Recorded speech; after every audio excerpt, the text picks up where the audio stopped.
ঠোঁটের মধু তিতা মধু, তেমন মধু কয়ে গো কই, এমন তিতা আমার বধু, শিউরে উঠি সয়ে গো সই।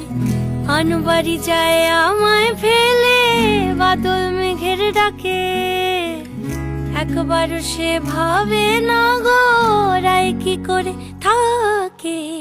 কি করে রায়, কি করে রায়, কি করে রায়, কি করে এই বুঝি যায়